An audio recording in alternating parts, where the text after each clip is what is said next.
The desert stretched endless and cruel beneath a white sun, the air trembling above the hardpan as if the earth itself were whispering in pain. A lone rider moved across the plain, slow, deliberate, like a shadow that hadn't yet decided if it belonged to the living or the dead. His horse was dust gray, ribs showing beneath sunburned skin, and each hoofstep raised a little cloud that vanished almost instantly in the dry wind. He was a man who looked as though the desert had carved him from its own rock. Weathered face, eyes like chipped flint, a scar cutting down his cheek to the corner of his mouth. No badge, no insignia, but everything about him said hunter. He didn't whistle, didn't pray, didn't hum. The silence of his world was absolute. By noon, the wind had shifted, bringing the smell of copper and rot. He slowed the horse, scanning the horizon where the land dipped into a gulch split by a dying creek. There, tangled in a lone mesquite's crooked branches, hung 3 bodies, young women, their dark hair swaying like burnt silk in the light. He dismounted without sound. The leather of his boots whispered against the dust as he approached. The tree's shadow fell across him like a curse. The girls hung upside down by their ankles, heads inches in the sand, faces blistered and streaked with blood. Their skin was painted in symbols, circles, waves, and a spiral on each arm, just above the wrist. The same spiral, inked in soot and blood, curling tight as a coiled rattlesnake. The hunter removed his hat, wiped his brow with the back of his hand. He'd seen death in every shape it could wear, but this was different. The bodies had not been robbed. Their beads, feathers, and necklaces remained. Whoever had done this hadn't come for gold. They'd come for meaning. He reached out, brushing the nearest girl's wrist. The tattoo was worn beneath his fingertip, as if the sun had sunk into her flesh. For a moment, just a breath, he thought he saw the ink shimmer, a trick of heat, maybe, but then the air itself seemed to hum, a faint vibration, and a memory rose up so sharply he could taste the iron of it.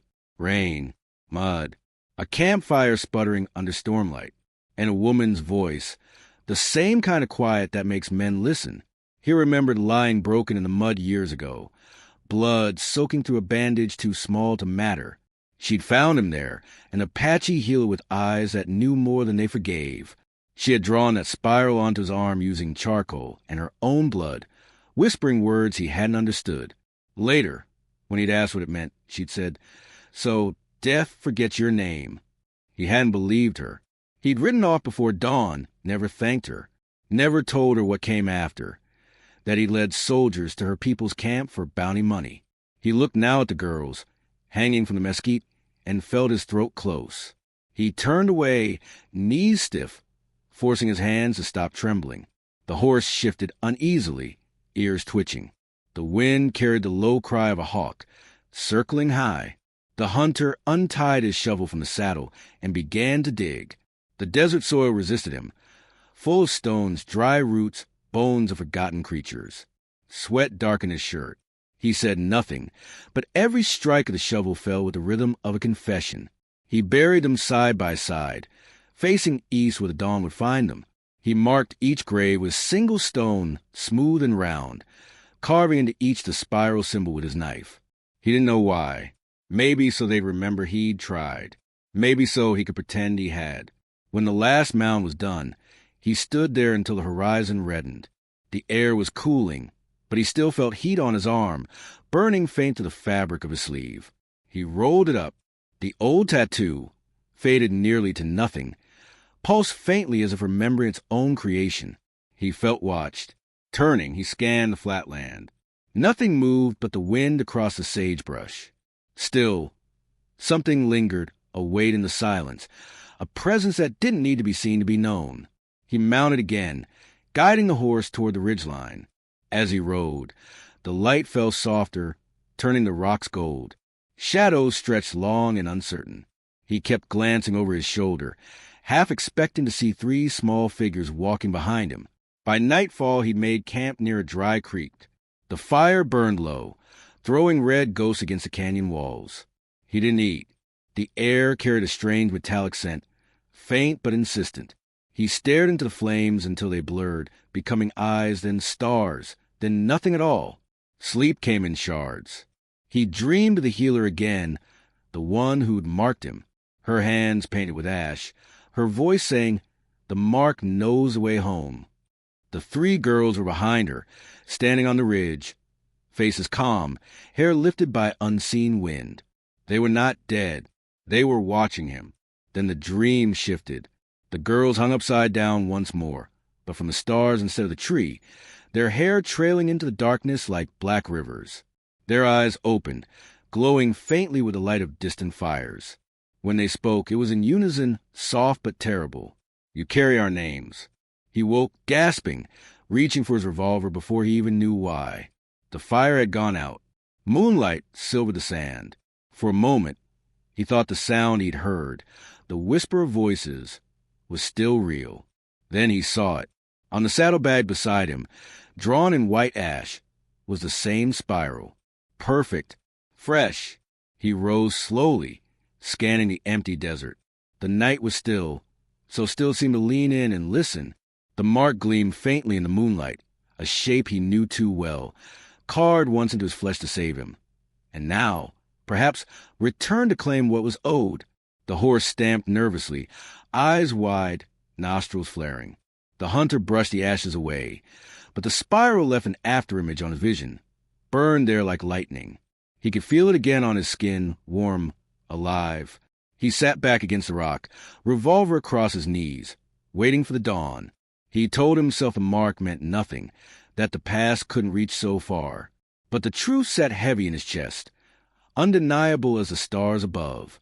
Something out there remembered him, and it was coming closer. The sun rose pale and brittle over the canyon rim, its light slicing to the dust like a knife. The hunter mounted his horse, back aching, eyes narrow and wary. The spiral burned faintly beneath his sleeve, a reminder of the girl's silent summons. The wind carried more than dust this morning.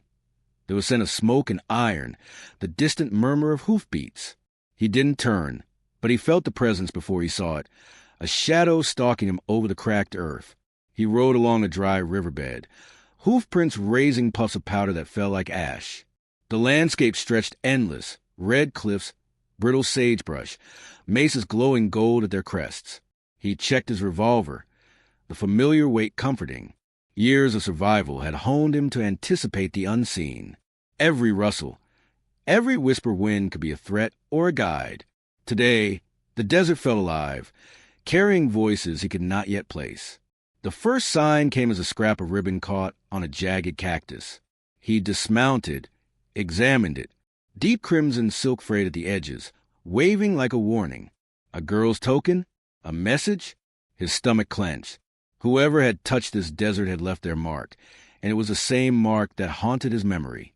He wrapped the ribbon in his coat and continued, eyes scanning the horizon for movement. Hours passed. The trail became faint, broken by wind-swept sand and stone. Then he saw it, a ridge where the earth had been disturbed, hoofprints mixed with deep impressions of boots. Not recent, but not old either. Something in the spacing, the rhythm, told him the riders had been deliberate, methodical, soldiers, or men who thought themselves soldiers. He tensed, remembering how he had once been among them. By late afternoon, he reached a town half carved from stone and dust. The sign over the main street read Bones, and the wind rattled its letters like dry bones in a grave.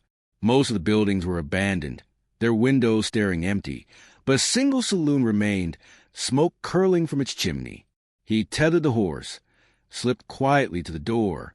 Inside, the air was thick with liquor and sorrow. A few miners nursed glasses, eyes wary as strangers. The bartender, a man with hands the color of old leather, looked up. The hunter's eyes met his. The man said nothing, but the weight of unspoken stories hung between them. Finally, he asked, voice low, careful, 3 girls. Apache, been through here? The bartender's gaze flickered. You speak of spirits or bodies? He said, 'Cause folks around here say the canyon eats them either way. The hunter didn't answer. He only pressed on, asking about patrols, soldiers missing in the ravines. Whispers followed him like a shadow. Girls who vanished into wind. Strange lights in the night. Men who never returned. Someone mentioned it to 2. The same spiral the girls bore.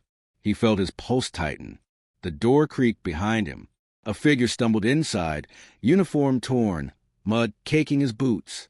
He was gaunt, eyes wild, mumbling. They wait in the ravine, shadows spiral you can't. Before the hunter could question him, a gunshot cracked through the saloon. The man crumpled, a dark stain spreading across his chest. Panic erupted, and the hunter dug behind the bar. Shadows shifted. The shot came from outside, precise, deliberate. Someone was watching.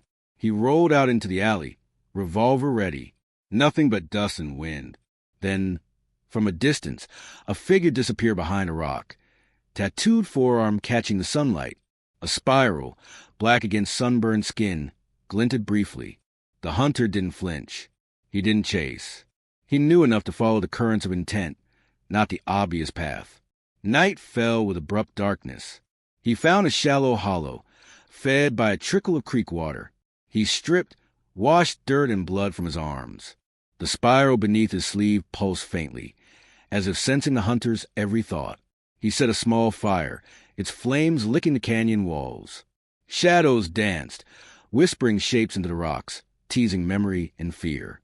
He thought of the healer, of the girl whose mark had saved him once. Betrayal had followed him like a dog. He had abandoned her people, led men with rifles and greed to the very villages she had tried to protect. The weight of it pressed down now, heavier than the canyon walls. Guilt had no mercy, no trail. It simply grew until it consumed. In the firelight, he pulled the ribbon from his coat. Crimson against dust, it shimmered with unseen light. He tied it to a branch above his head, letting it sway in the dry wind. A gesture, he knew, meaningless to anyone but him. Still, he felt a fraction closer to understanding, to tracking the unseen forces that had brought him here. Sleep came unevenly, haunted by whispers. He dreamed of the girls again, moving through the night as though the desert itself had granted them wings. They spoke in tongues he could almost understand, voices layered like a chorus over his own heartbeat. The mark binds you to us. Remember what you owe. He woke with the first gray light, the ribbon fluttering like a heartbeat above him. The spiral burned through his skin, faint yet undeniable. He mounted his horse, the trail ahead uncertain. Somewhere out there, in the ravines and ridges, the men responsible for the girls' deaths waited. Or maybe they had already fallen to the canyon, devoured like all who dared cross it. The hunter's eyes narrowed. He did not fear death. He feared forgetting. He feared the spiral's demand that he remember, that he act. He rode, following subtle disturbances in the dust, listening to whispers in the wind that promised both guidance and reckoning. By midday, the desert shifted again, sun beating down with merciless clarity. From a distance, he saw the shapes, 3 figures standing at the edge of a ridge, motionless, watching him. The girls? Or ghosts? His heart did not race. It beat steady, controlled. He understood instinctively. This was not a confrontation. It was an invitation. The spiral burned faintly beneath his sleeve. He clenched his hand, feeling the echo of the healer's promise. The desert had brought him to the edge of something inevitable. The girls, alive or spectral, were the key. Their silence demanded he follow, that he understand the link between past betrayal and present blood. The hunter adjusted the brim of his hat and guided his horse forward.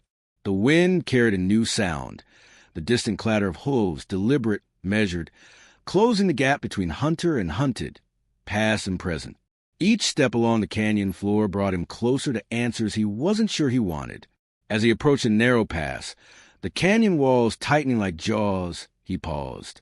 Dust swirled, sunlight fractured, and for a heartbeat he saw them. Faces pale, eyes unblinking, watching. They did not speak, did not move, yet their presence filled the canyon, pressing against his chest, whispering truths that were not yet words. He tightened his grip on the reins. He had tracked killers before, and he had been hunted himself. But this trail was different. Every clue, every whisper, every mark in the sand was bound to the spiral, to the girls, to his own past sins.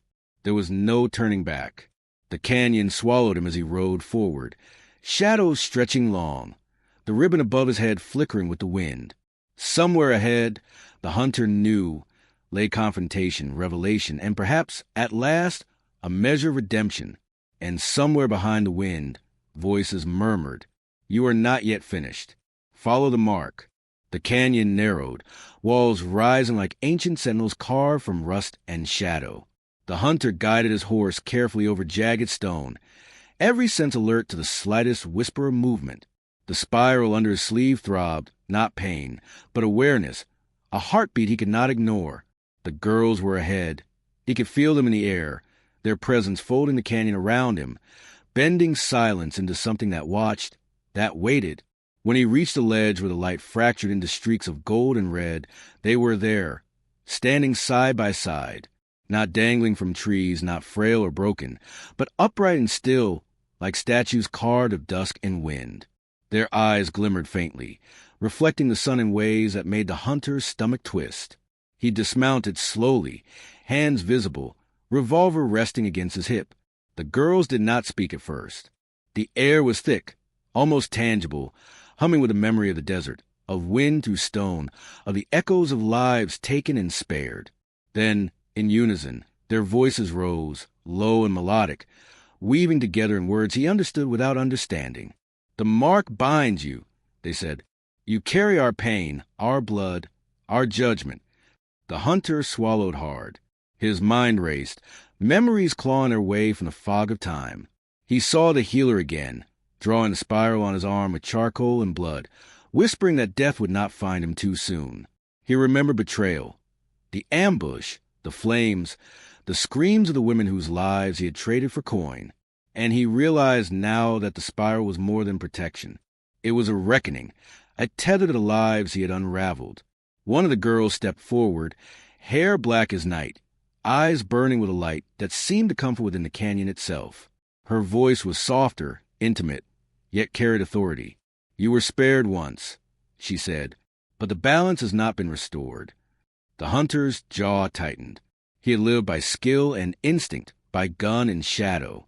But nothing he had done could erase the weight that pressed against his chest now. He knelt briefly, brushing his fingers over the dust, over the jagged stone where the desert had left its own scars. "I remember," he said. "I remember everything, and I will see it righted." The girls did not nod. Instead, they turned, leading him deeper into the canyon, through narrow passes and under shadow cliffs. Every step was a test.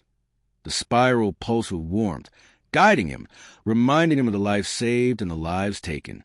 The walls closed in, whispers rising with the wind, carrying images of the past. Villages set aflame, women and children fleeing, soldiers marching with cruel purpose. He flinched, then steadied himself. This path was not for fear. It was for acknowledgement. Finally, they reached a small plateau overlooking the bones of the canyon. Here, the earth was littered with remnants of both soldiers and Apache, mingled in a landscape of death and decay. The hunter felt the air thicken with grief, the stench of iron and rot pressing into his nostrils. His stomach churned. He knelt and traced a finger along a cracked femur, a fragment of skull. The spiral burned faintly under his skin, sinking with the rhythm of the canyon itself. The girls spoke again, voices weaving through the wind. "This is the proof," they said. "Every mark, every life you touch, carries consequence. You cannot undo what was done, only bear it." The hunter's hand trembled. He had carried ghosts before, but never so vividly. He thought of the healer, of the moment when she had branded him with hope in the form of a spiral. And now he understood the truth. The spiral was both a shield and a chain. He could not run from it. To survive, he had to embrace it, to bear the weight of history and his own failures. Hours passed in silence. The canyon sun sank lower, casting long shadows across the plateau, turning the bones to gold and copper. The hunter's eyes scanned the ravine below. Somewhere in those twisted gullies lay the men who had killed the girls. The rogue soldiers, the colonel who led them, were still alive, or at least the echoes of their presence were. The girls had led him to the proof, but the reckoning remained ahead. He felt the spiral pulse again, stronger this time, a reminder that time was finite, that the path forward demanded action. He touched the mark under his sleeve, feeling its warmth seep into his skin, threading through his veins. He remembered the healer's words in a flash of clarity. When the desert comes to you, remember the mark. It knows the way home. The girls' voices rose once more, almost in unison with the wind. You will see them, they said, and you will choose life or blood, redemption or oblivion. The hunter's eyes narrowed. He did not flinch. He did not hesitate. He had followed trails before, but this was different. Every shadow, every whisper of movement, was tied to a past he could no longer ignore. The spiral marked the way, both as a guide and a warning. The canyon shifted as the sun dipped lower and the shadows deepened. The girl stepped aside, leaving the hunter at the edge of the plateau, staring down into the labyrinth of rock and dust below. The path was narrow, treacherous, but he understood now what must be done. He was not merely hunting men. He was hunting consequence itself, facing the lives he had unmade and the lives yet to be claimed. He adjusted the brim of his hat, checked his revolver, and took a deep breath. Every muscle in his body was coiled and ready. The canyon seemed to pulse beneath his boots, echoing with the rhythm of his heart, syncing with the spiral on his arm. The hunter stepped forward into the narrowing gorge, descending into shadow, aware of every detail. The stones, the dust, the smell of iron and sweat. The girls watched from the ledge, silent and still. Their presence was both blessing and judgment, guiding him but offering no hand, no mercy. The hunter understood the unspoken truth. This journey was alone, but he was not untouched. The spiral connected him to something larger, something that demanded acknowledgement, action, and clarity. As he moved deeper, he glimpsed signs of life or echoes of it. A broken saddle, footprints that weren't yet old, remnants of smoke from a campfire extinguished too recently to fade entirely. The men responsible for the girl's fate were here, somewhere below, but the canyon itself seemed to test him, bending paths, hiding truth in shadow. He paused at a narrow crevice. The light fell thinly, dust particles hanging like sparks of fire. The spiral beneath his skin pulsed sharply. He touched it, remembering the healer, the girls, the countless lives caught in the web of his choices. The weight of it was unbearable, yet it propelled him forward. The canyon whispered around him, carrying voices of past victims, of children who had run screaming from flames, of soldiers who had fallen to their own hubris. Each whisper seemed to layer over the others, a chorus of the desert itself. The hunter moved carefully, deliberately, every sense heightened, every thought tethered to the spiral, to the girls, to the reckoning waiting below. At last, he reached a small outcropping overlooking the enemy's camp. Fires glowed faintly in the darkening canyon, casting flickering light on men who slept unaware of the storm approaching. The hunter crouched, eyes scanning the shadows. He could see the spiral tattooed on one arm, black, vivid, unyielding, just as he had seen in the saloon. The canyon floor lay shrouded in shadow, firelight flickering from the campfires below. The hunter crept along a jagged ledge, every muscle coiled, every sense alert. The spiral beneath his sleeve pulsed as if alive, guiding him, reminding him that this was more than pursuit. It was atonement. The men who had taken the girls' lives were here, arrogant in their temporary safety, unaware that the reckoning had arrived. He moved silently, boots finding purchase on the narrow stones, eyes tracing every flicker of movement. The colonel, the architect of cruelty, slept beside his officers, the flicker of a cigarette casting long shadows across his face. The hunter's jaw tightened. Years of guilt, fear, and rage converged into a single focus. He had been spared once, marked with a spiral to cheat death, and now that mark demanded action. He slid from shadow to shadow, the canyon holding its breath with him. Each step was precise, deliberate, a dance between life and oblivion. The wind carried a scent of smoke and iron, and with it, whispers of the girls. Remember, remember, remember. Their presence was no longer distant. It hovered around him, guiding him, lending him the clarity of purpose he had long been denied. The first shot rang out like a clap of thunder, shattering silence. The colonel's men scrambled, rifles clattering, eyes wild. The hunter dropped to one knee, firing with unerring precision.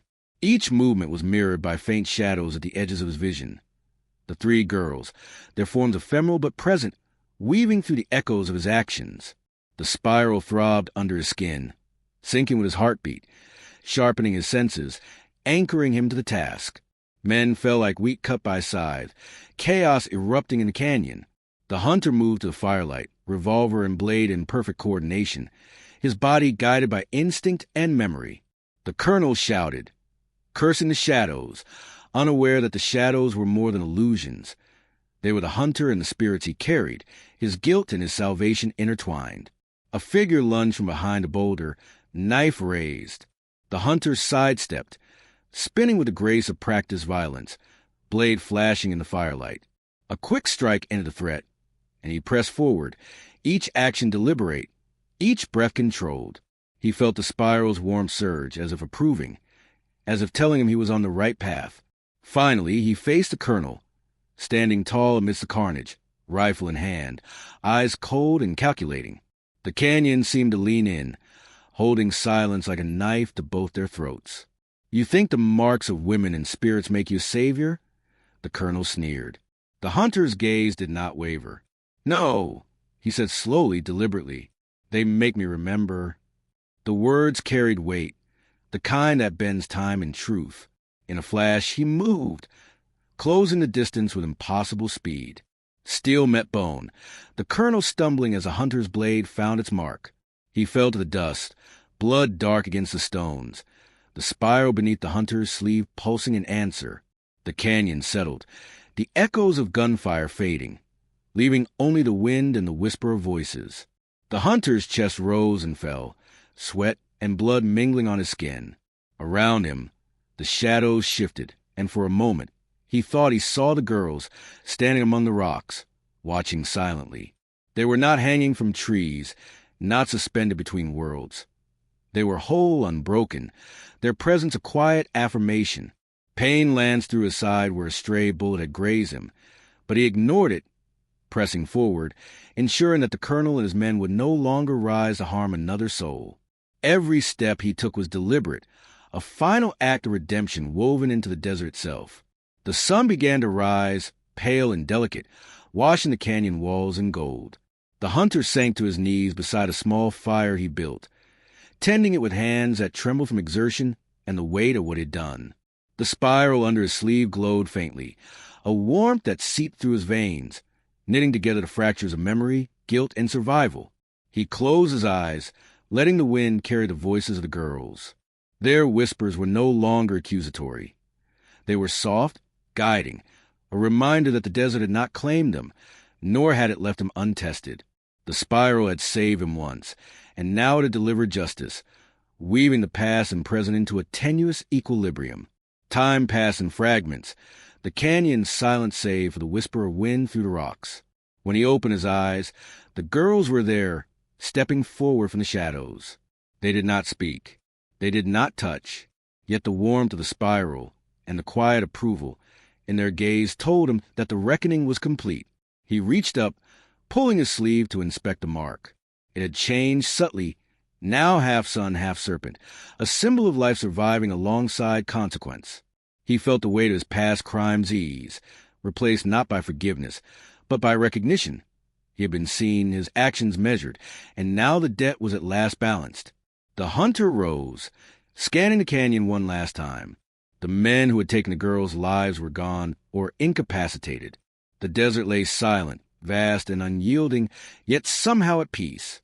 He mounted his horse, feeling the spiral's warmth pulse through him, a reminder that survival was not mere luck, but tethered to memory, responsibility, and the unseen guidance of those who had suffered and persisted. As he rode toward the horizon, the canyon behind him stretched endlessly, light spilling over ridges and cliffs, illuminating dust motes like stars caught in amber. He felt the three girls beside him, shadows at first, then slightly more solid, riding along the edges of his vision. They would not speak, would not interfere, but their presence was a constant, a silent companion, and a reminder that the spiral had not only saved his life but transformed it. The hunter's eyes narrowed against the morning sun. The road ahead was uncertain, winding through desert and memory alike, but he no longer feared it. Every scar, every mark, every whisper carried meaning. And as the wind caught the ribbon tied long ago to a mesquite branch, fluttering like a heartbeat in the light, he understood. The spiral was both protection and purpose. He rode on, shadows and dawn intertwined, the desert vast and watchful, the girl's silent guidance ever near. The hunter was no longer simply surviving. He was remembering, bearing witness, and moving forward with a clarity he had never known. And somewhere in the wind, faint but unmistakable, the voices murmured once more. You are seen. You are remembered. You carry the mark, and the mark carries you.